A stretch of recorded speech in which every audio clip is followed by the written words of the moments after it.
Word of advice: don't do that. Always ask for specifics when you do a research study. Always do that. I guess, I grumbled. Meet me in the physical science building in 3 hours was all Dr. K would offer as an explanation. Oh, and don't need anything till then. I'll need you as minimally massive as possible.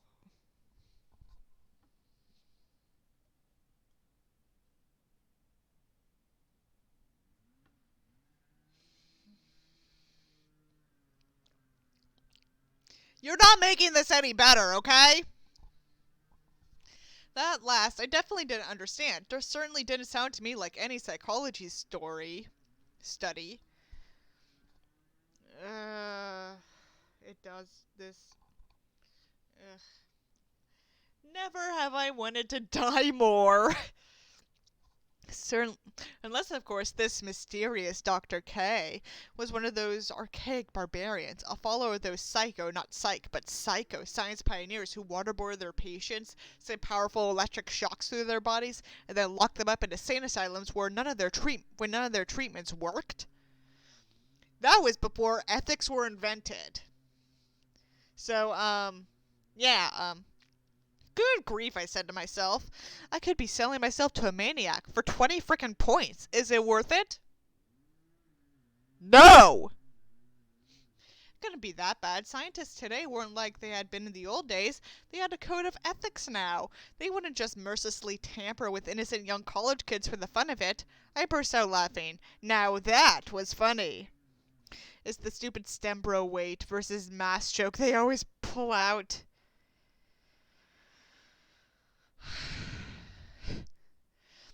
Whatever my doubts, however, I stuck around the campus another 3 hours. I found a little nook in the library where I played my music full blast and did some homework, singing along with the exceptional dead guy. You don't have to pretend anymore. We know it's Freddie Mercury. As I went. Okay, I'll stop calling him that.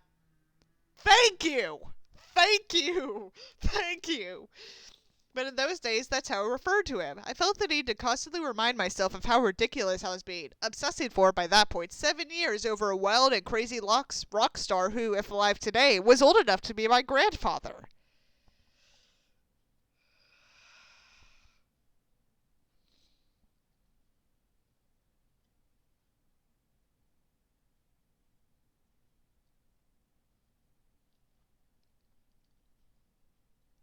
Keeps a Moet Chandon in her pretty cabinet. Let them eat cake, she says, just like Marie Antoinette. Fuck!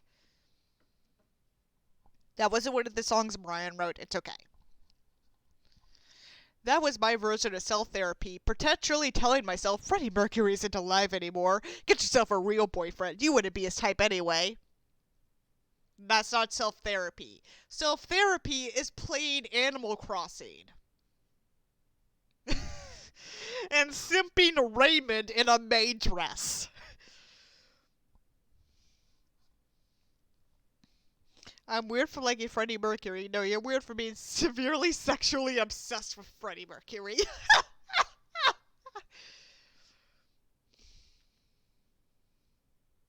I mean, there are a lot of people sexually obsessed with Brian May. Most of them simp the young Brian May. Most of them.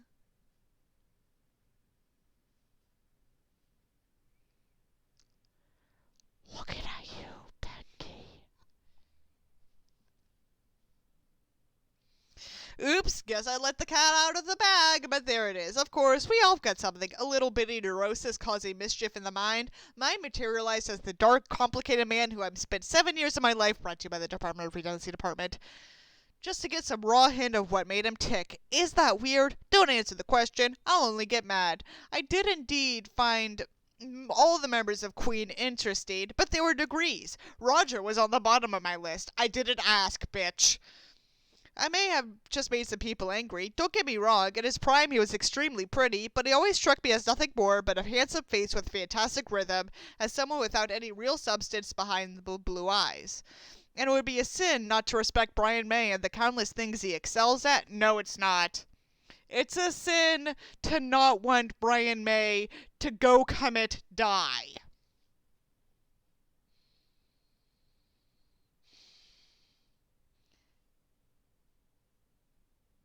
One day I'll explain in full what my beef with Brian May is, but now is not the time. I don't know when the time is. Whenever I'm ready, I'll spill the tea.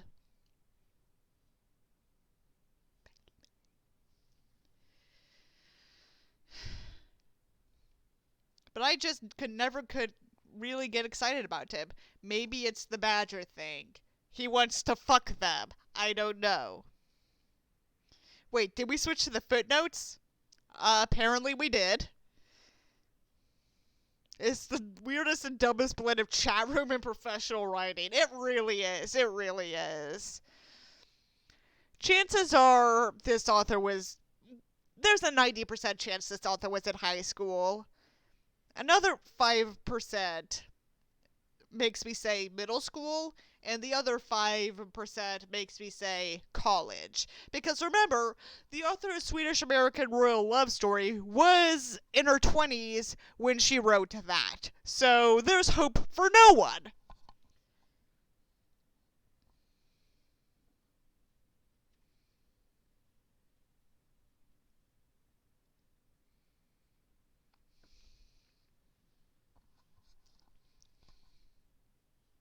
John came second. I loved how normal he was. He seemed very sweet and easygoing, but even he had hot buttons, and when he wrote hit songs, they were absolute grand slams.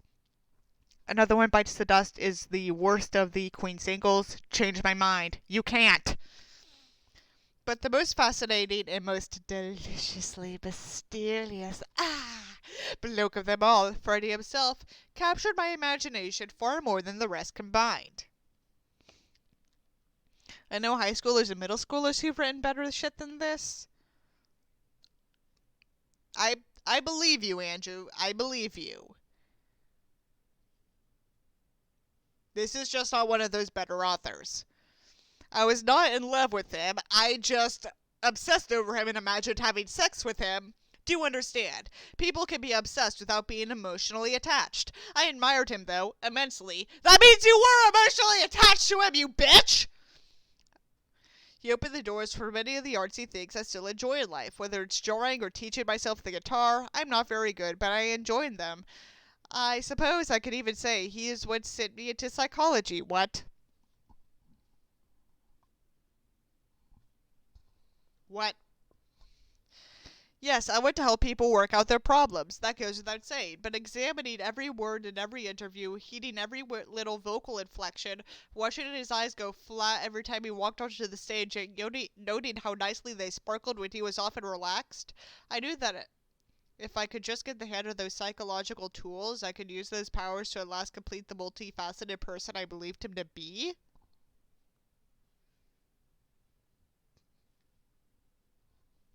I have, when I took high school psychology, which was, for reference, AP Psychology, which was an exam that not only did I get a 5 on, but was one of 2 exams where I was 100% sure I would get a 5. We did not learn about body language. We did not learn about eye contact. We learned about different models of how psychology could work, as well as a week on psychological disorders, as well as learning about some of the more major psychological experiments like Pavlov's dog.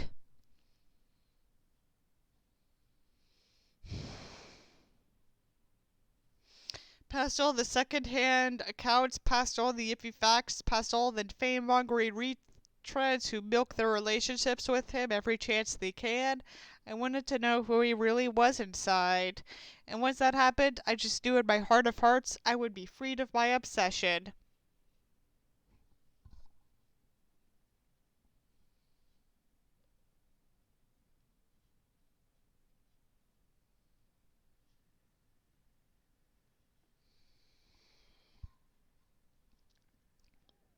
Never have I wanted to die more.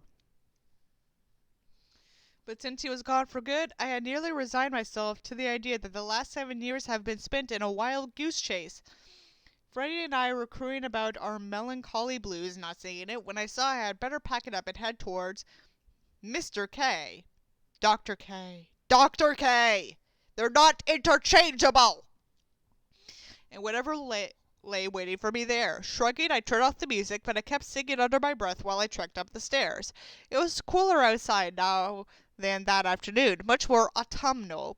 With every step, I started to wonder whether that kooky Dr. K at the store really would be worth the grade.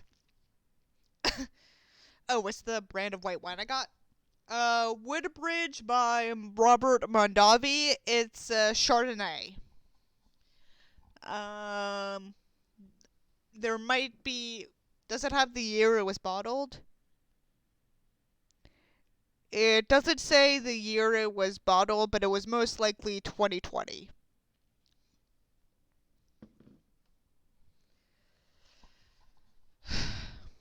What was I about to get into here?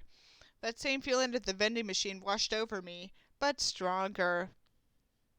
Remind me and I'll send you the label, Albert.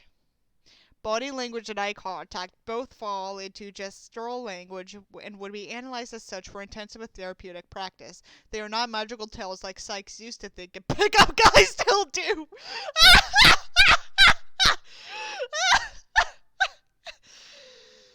I totally forgot about how, like, Puas obsess over body language. Like it's no tomorrow.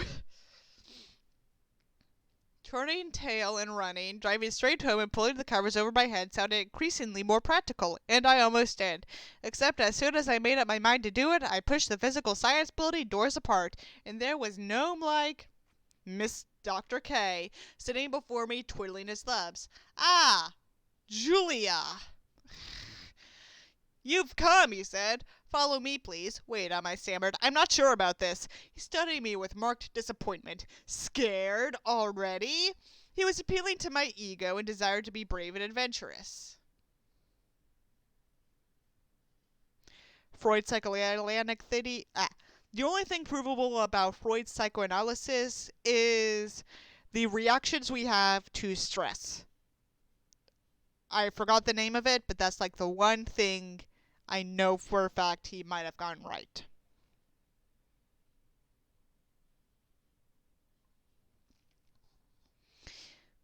But I asked in a meek little voice, Dr. K, just tell me one thing. He stood waiting. Will it hurt? Dr. K smiled that disarming smile again. Ugh. Of course not, you silly girl. You won't feel a thing. Now come along, if you dare. At this point, I would have run and called Camp the Ethics Line. Half reassured, I did as he commanded. He led me to the elevator, and we both got in. I watched him carefully, still partly waiting for him to break into the studio at any second. He pushed the basement button.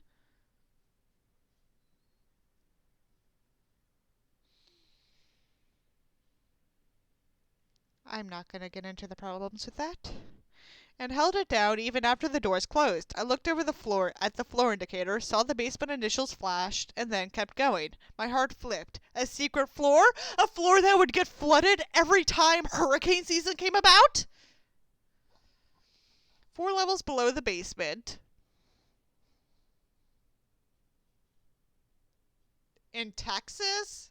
In Texas? No! No. That would get flooded easily. Easily. Insurance would not cover that.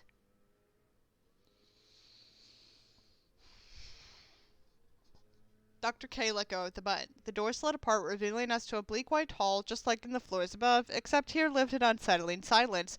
A chalky chemical odor stifled the air. Our footsteps were the only sound, the clack-clack of our shoes leaving lonely echoes behind. This is where the dangerous deeds are done, I suppose? I joked. A few, was the distracted reply. I didn't say anything else. Further down, a very professional-looking scientist, right down to the proverbial lab coat, rounded the corner and was heading our way. "This is our brave little volunteer," he said. "Roll credits." Dr. K nodded and introduced me. The new scientist smiled politely. "Fantastic.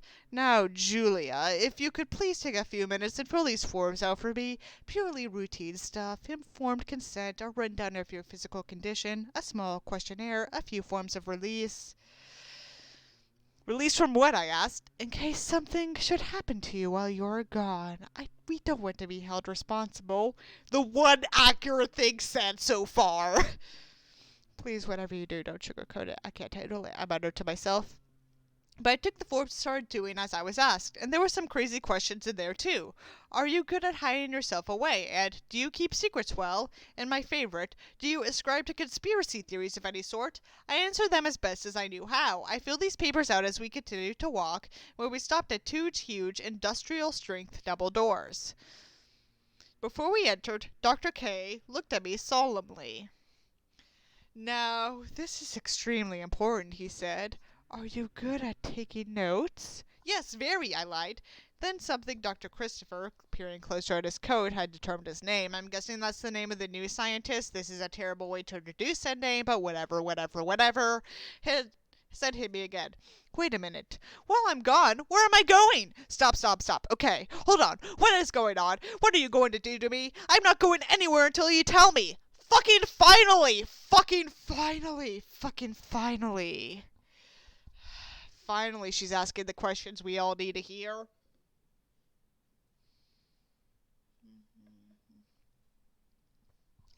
Dr. C sighed and glared at Dr. K.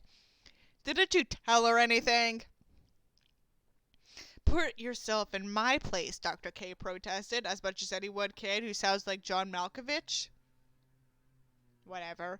"There's no way to explain it that doesn't sound crazy. She has to be shown, not told." Shown what? I was getting very tired of asking the questions that nobody cared enough to answer. But by this time, Dr. K laid his hand against the steel-plated door, and with a subtle wink, he whispered, "You are about to make history, my dear."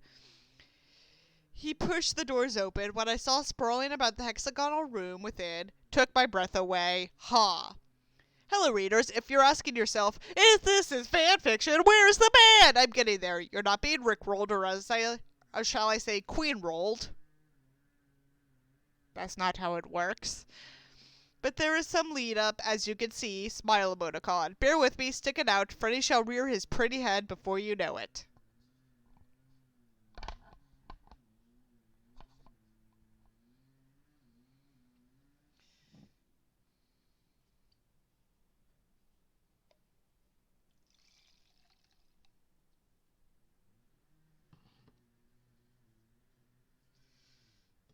I have to admit, I'm actually having a little bit of fun with this one. It's no Swedish American royal love story, but nothing can top Swedish American royal love story. It's, shall I say, the heart catch pretty cure of the fan fictions I've read.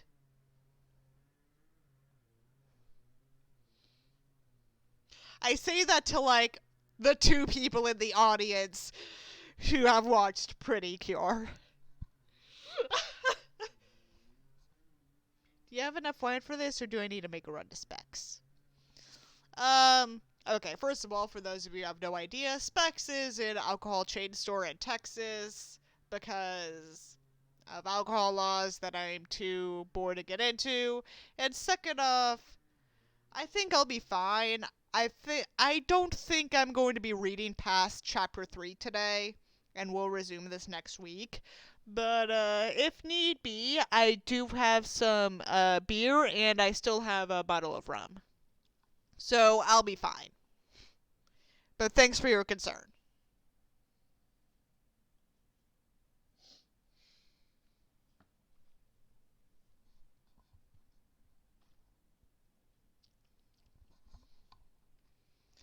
Chapter 3. What does this button do?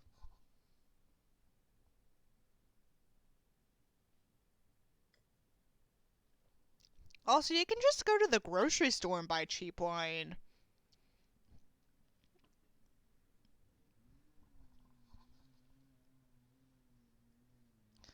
Surely you can understand why we'd really prefer you stay mum about this place's existence, Dr. K said casually.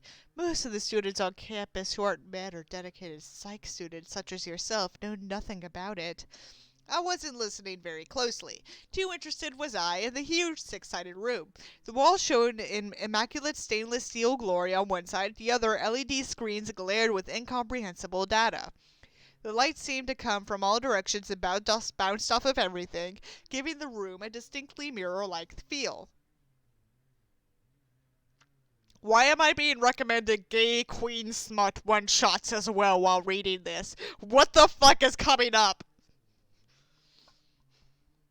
Wait, is it still queen? Why are we at a university psych department? So, the deal is that our main character, Julia Samuels, is going to time travel to 1977 and meet Queen. That's how it's gonna go. I don't know if we're gonna meet Queen in this chapter. Maybe next week. We'll find out.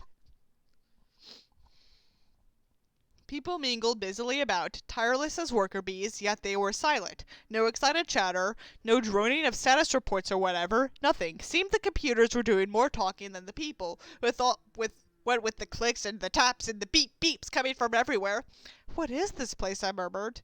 This, Dr. K, is where all the really magical stuff happens, so to speak. Oh, so it's taking a while to get going. Yeah. That's how foreshadow. What? Oh, well, you think this fanfiction is gonna have gay smut in it? Imagine if they do imagine if Mailer is in this fanfiction. For those of you who don't know, that's the Brian May x Roger Taylor ship that exists for some godforsaken reason.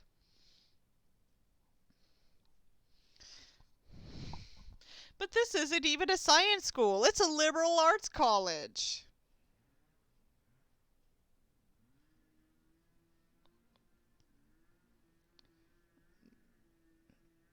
I still can take maths-based psychology courses in liberal arts colleges. All the better a location to put an experimental base underneath. No. Why am I getting so many smut recommendations? What the fuck?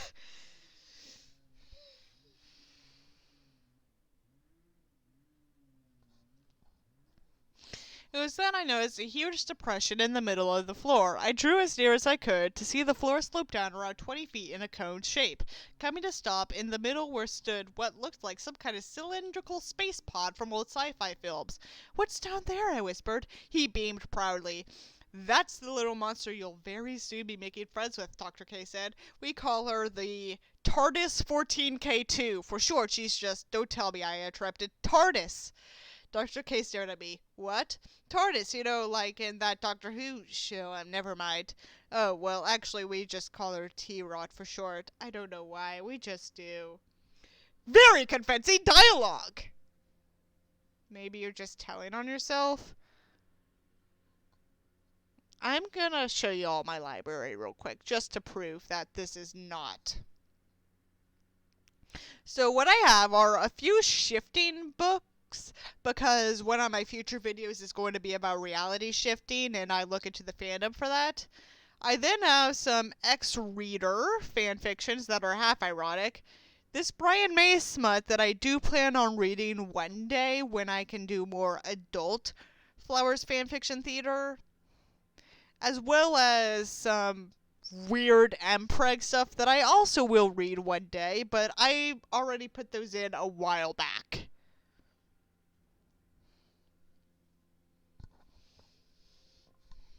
I looked up and was startled to see a kind of observatory booth where a few intense, sharply dressed men and women sat enclosed all in glass like a rectangular fishbowl.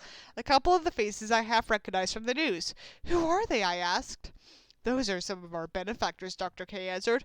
Good Lord, you are full of questions. Oh, right, sorry. I'm supposed to be a little mute little rablat, I grumbled to myself. God, I wish I had been more on the ball and just signed up for those dumb studies. The normal, boring correlation one's not an experiment, certainly not the kind you expect a superhero to walk out of. Here, we'd better get a move on. Get you ready. We're going to start this thing up in 5 minutes. George doesn't like to wait.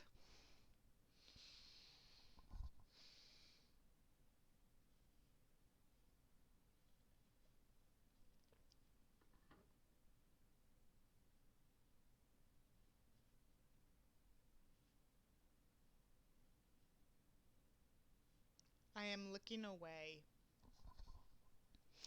He looked me over and nodded. It will do. It's a good thing you're wearing such nondescript clothes. You can fit it anywhere. No one will suspect.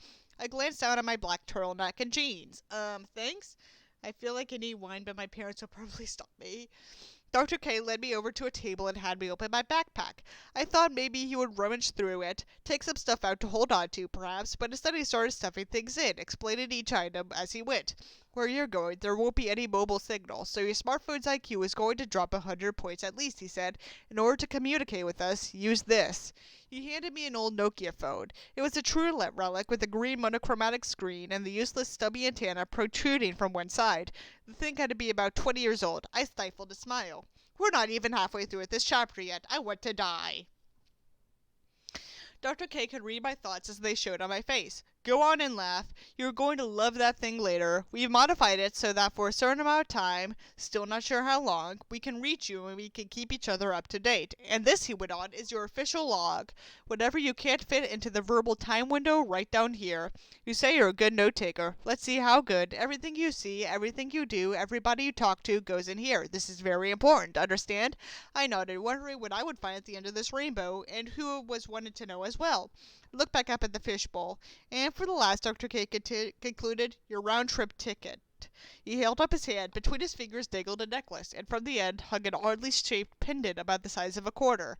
There was a button on one side, though a subtle one, so that the necklace didn't seem like a distant relative of a life alert. Within the white wafer, a small LED light glowed a dull yellow. He placed it around my neck and told me not to take it off under any circumstances. See that color there? Dr. K said. That means inactive. It'll stay that way until you go. When it glows green, that means we're locked onto your signal and ready to bring you back in. When light is blue, we know where you are and we can talk on the phone here. We just can't do anything about it. Red means you're out of range and out of our sights.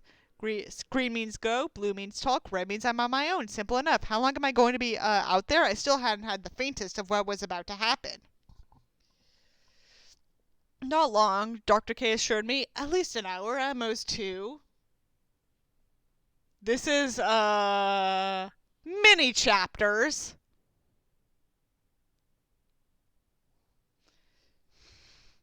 In the notebook I gave you are specific instructions to follow once you're there. If my calculations are correct, you won't have to go far. At the same time, I whipped out my smartphone to message my family in case they might worry. But signal couldn't reach that far under the ground. The message failed every time I tried to send it. I'd have to wait till it was all over, I supposed. Suddenly, a PA system screeched to life. All activity in the room stopped. Dr. C's voice, who had slipped up into the fishbowl, I suppose he was the MC of the experiment, cackled over the speakers. All right, we might as well get started. This young woman's gonna be home in Dales before supper.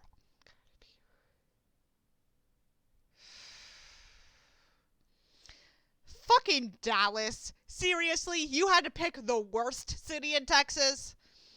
He waited as we politely trickled before continuing. Systems operational team? Operational and optimal, sir. Someone called back. Perfect, Dr. C said. Let's open her up! Someone tapped her out on a touchscreen. It was quiet enough to hear their fingers squishing against the panel. My body tensed. Dr. K patted my shoulder and smiled a you'll do great smile. And T-Rod hissed below as its dome top hinged open. Whoever designed this unconventional beast had been thoughtful enough to provide a stairway. When the machine was fully open, Dr. K gestured that it was time. I can't begin to describe how nervous I was. I couldn't move, my feet paralyzed with what-ifs and maybes, as I stared back at that capsule into the unknown. We are waiting, Mrs. Samuels, Dr. C called from above. Only one thing could get me moving, so I did it. It was ridiculous, but there was no other way. I began whistling Killer Queen, the purposeful slow march tempo, the sashaying tune, that piercing voice in my head pulled me out of the swamp. I closed my eyes and let the music play. I hoisted my backpack upon my shoulder. Down I went. By the time the song finished, I seated myself comfortably in the hard chair at the bottom. I clenched my hands together in anticipation. Dear God, please get me out of this one piece, I prayed. Someone threw a switch or something like that. The walls of the cylinder began to close around me. Everything seemed so far away, so high above the hole where I was trapped. Dr. K's face, peering down the last thing I saw, as was the gap up top, grew smaller and smaller till all was left was a pinprick of fluorescent light, and then nothing but the screens and scales within the capsule itself. Capsule secure? Crackled a voice. There was a speaker inside with me.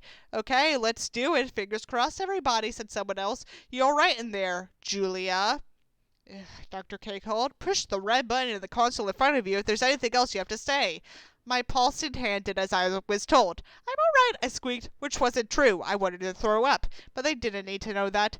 Thanks again, Dr. K, I whispered. I sure wasn't expecting this today. From then on, I heard a barrage of foreboding announcements. Commencing coordinate installation. Location of touchdown locked. Chronological adjustments complete. I shut my eyes. The humming sound I had instinctively ignored grew louder. It was about to happen, and I had no idea where I was going, or who would be there to greet me, or if this was all just some elegant trick they were pulling on me. Then the final command. Dr. Christopher, execute. I could almost see Igor, I'm guessing that's Christopher, throwing the switch. I screamed a little in my throat, and then it was all quiet. I opened my eyes. The screen still glowed with their numbers and mumbo-jumbo. I looked at my necklace. The light was yellow. I reached for the button, my heart no longer in my mouth. Did it work? And then the speakers erupted into disappointed chatter. She's still here. You mean it didn't work like it? Now, be sensible. This is the first human we've tested. Maybe we should try again. No, we've terrorized her enough. That was Dr. K, God bless him. Let her go home. Come on, we need to make a few adjustments. Not everybody felt too keen about the idea, but as the minutes passed and I sat enthroned in the claustrophobia-inducing little T-Rod, he convinced the important people at least that they needed to regroup, work out one more bug they hadn't expected. So I guess we're not meeting Queen. Okay, Julia, we'll let you go, Dr. C announced unhappily. Lift the dome again. I breathed a heavy sigh of relief. For no reason, I felt the need to pull out my smartphone again. I still get my 20 points, right? Absolutely, Dr. K said. This had worn too hard on my nerves. I had to stare at a familiar face. I pulled up Google and typed the name of my obsession, Freddie Mercury, into the search box. Suddenly, all the screens around me went blank. I jerked up, startled.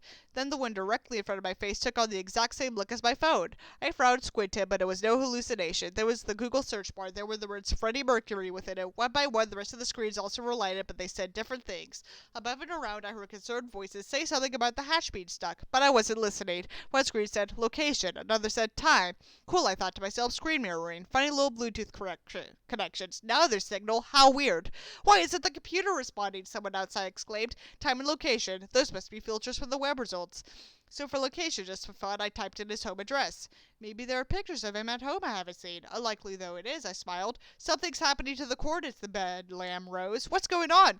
Time like what? The day of the picture? Oh, conundrum. Too many good pictures of him, and yet there were plenty of disturbing images that would only upset me further. I pressed down the drop-down arrow for previous searches and saw the date, February 3rd, 1971. I did not remember ever searching for that date, but my brother had a way of hacking into my phone and searching for the craziest things. Freddie was pretty in 71, but a better idea. 1977, yes, his absolute prime, 30 years old and beautiful. Before fame completely consumed his soul, I thought. When he was still writing good songs, no better time than that. So I typed into the box, July 1, 1977, the day I picked for no particular reason, maybe because 7-1 was on my mind. Wonder what Freddie was up to that day, I thought. Something's happening! Shut it down! I pressed enter. Then the room flashed like a million cameras going off in my face simultaneously, and the capsule went black. And that's all I'm gonna read for today. Next time we'll probably meet Freddie Mercury and the rest of Queen. Good night, bitches!